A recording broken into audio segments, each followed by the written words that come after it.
Hello, my name is Terry. This video will cover our September 2015 ghost hunt down in Jefferson Barracks. The first area investigated was the old laborer's house. I'd set up a laser grid across the street from the home and aimed it at it. You'll notice several people walking in front of the building obstructing the laser grid. They move off toward the left.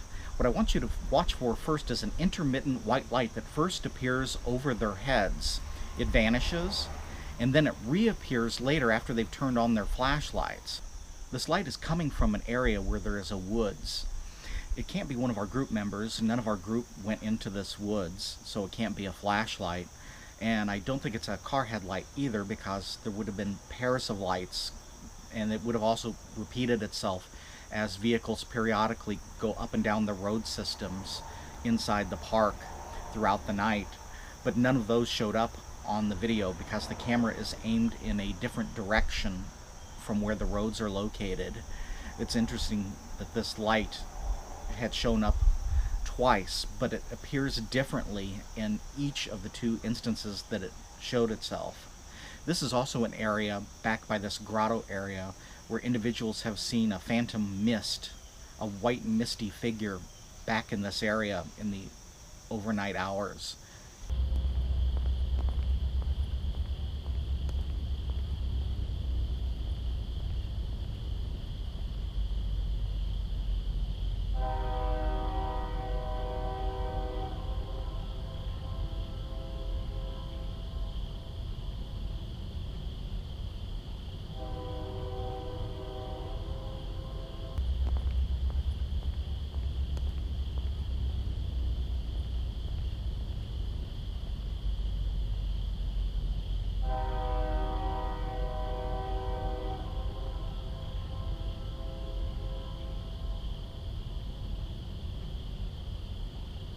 In the second clip recorded in the same area, you'll notice a diffused white light sweeping the area of the woods in the background. This again was none of our group members. This clip is overly long, and I've increased the volume on the audio track because we managed to capture the sound of a voice screaming.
I created digital still photos of these two white lights from the woods.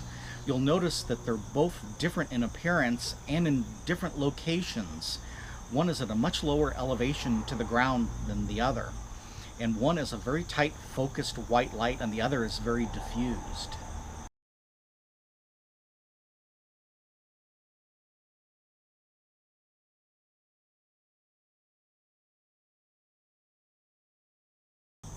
I set up our full spectrum cameras behind the laborer's house in the area where the grotto is. I have a digital still photo from the full spectrum camera. The colors appear off because it's full spectrum, but it'll give you a general view of what the area looks like when there's proper lighting.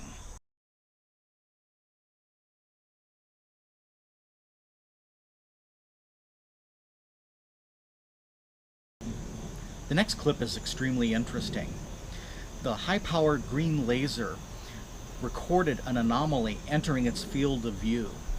If you'll look carefully, you'll see something on the left side of the screen disturbing the laser grid. These lasers are rock steady. There's no increase or decrease in the volume of light or any form of motion. They're rock steady throughout the night, and I have hours and hours recorded of these lights remaining stationary and perfectly stable. However, during one portion during the night, something interceded inside this laser pattern. Whatever it is cannot physically itself be seen entering this laser grid, but its disturbance of the light pattern is clearly evident.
Something has clearly entered the laser's field of view, but whatever it is completely invisible.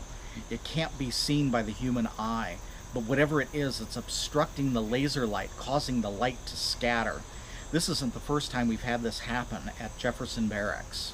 One of our group members, Dave, while up at the powder magazine, recorded a similar event with a hand laser, where he noticed that whatever it was disturbing the laser, and it was illuminating it about 4 feet from the stone wall that was behind it. Clearly, whatever it is can't hide from these lasers, but it doesn't illuminate what it is that is causing it. So this is very interesting in that whatever it is remains invisible, but it also cannot hide from the fact that the lasers are altered by it entering its field of view. Whatever it was, after it left the area, it didn't return, and the laser grid returned to its normal function of performing a rock-steady illumination of the area with no sort of motion. The next event occurred while we were proceeding up to the powder magazine. We'd stopped off at the bathroom that the Rangers had left open for us. The doors were left ajar and the lights were on. As soon as the women had entered the women's side of the bathroom, the lights had begun to flicker. This is extremely interesting because there is no light motion sensor in these bathrooms. There's not even a light switch in there. There's only a master switch that throws the power off to the entire building. As soon as the women left the women's side of the bathroom, the lights returned to normal. The men's side remained stationary and functioned normally. While the women were in the women's bathroom, the lights were going on and off. There is no light switch for the lighting in there. The breaker's outside. The breaker's outside. Of course, there's no way of knowing whether this is paranormal or just a malfunction in the lighting. But we'll document it and see in the future if this is a pattern for this building and if other things occur. The next clip was recorded in the area behind the powder magazine. Krista's seen seated in the bench, and she invites whatever it is that's there to sit next to her. What you can hear in the audio is very interesting. It's the sound of a shovel striking the ground, and you can hear it striking the ground twice. We can't account for this. It's a very unusual sound, but it's clearly present. Feel free to talk with Krista. I'm over here to sit on the bench by me.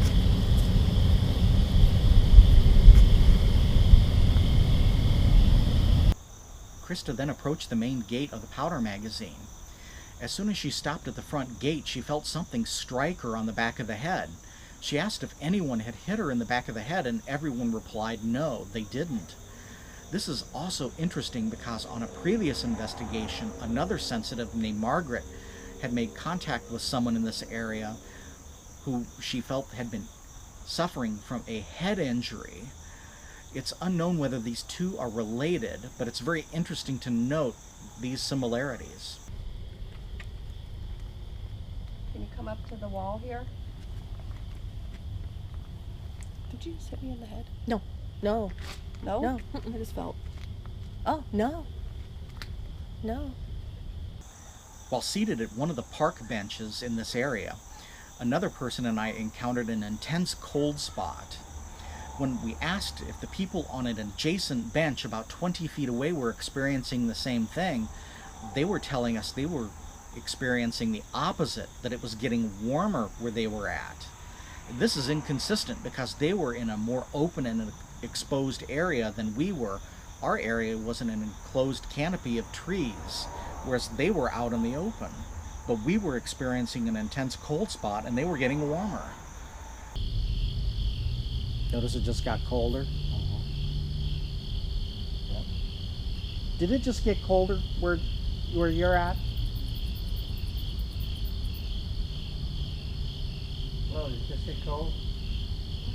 Did it just get colder? It is over here. I think it just got warmer.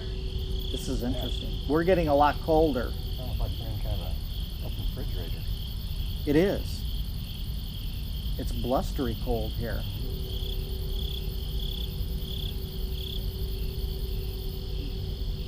There's not a wind. No, we've got a canopy of trees over us, and they're more exposed than we are. Nothing's moving. In the next group of clips which I've strung together, we had conducted an EVP session. We didn't receive a single EVP reply. However, the high-end Mel meter that I had on the adjacent bench, which is clearly seen with its red light, was producing high-pitched whistling sounds, almost in response to certain questions. Margaret said that you had an accident and that your face was injured. Is that true?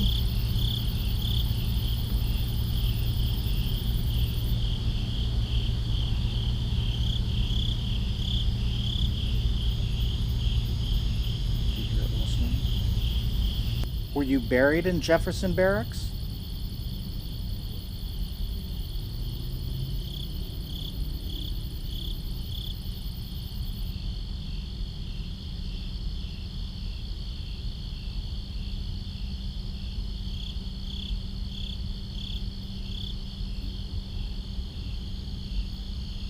It's going again.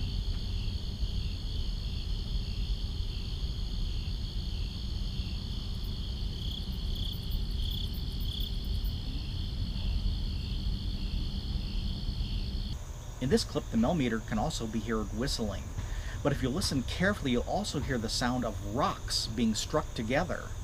This is none of the group members producing these sounds.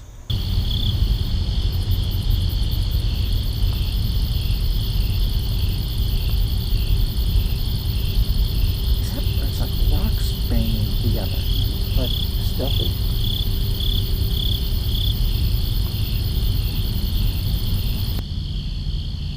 Are you hurt?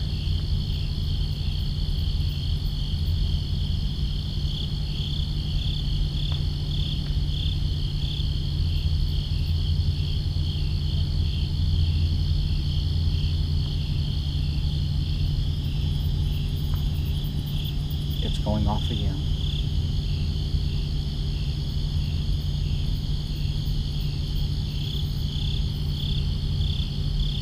Tell them what you thought you experienced over there by those other benches. Why, What I felt or what you thought you saw. I thought I saw Miss sitting on one of the benches and then a black figure standing between the two benches. That was during the session with Sandy and Krista Yes. up on the wall up here before you walked up to take pictures up here. The youngest member of our group witnessed a mist figure and a shadow figure over by a park bench. She took several photos and she captured several shadow anomalies in two of the photographs. We've had similar types of photographs at other haunted locations where a shadow figure obstructs portions of the image of the camera. It's not a malfunction of the flash, because the flash has clearly gone off or the picture would be entirely dark. The flash is clearly fired successfully, yet portions of the image are clearly obstructed by a black shadow mass.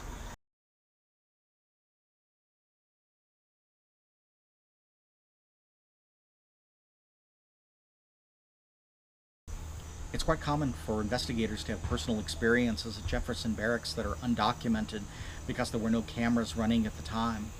This happened to one of our investigators named Mike. The camera that he was holding in his hands had a long strap. Something lifted up this long camera strap and entangled it into the night light that he had mounted on his visor of his ball cap. He had to have several people come over and help untangle it because it had become so ensnared inside the lighting of his cap. This was something that he couldn't account for.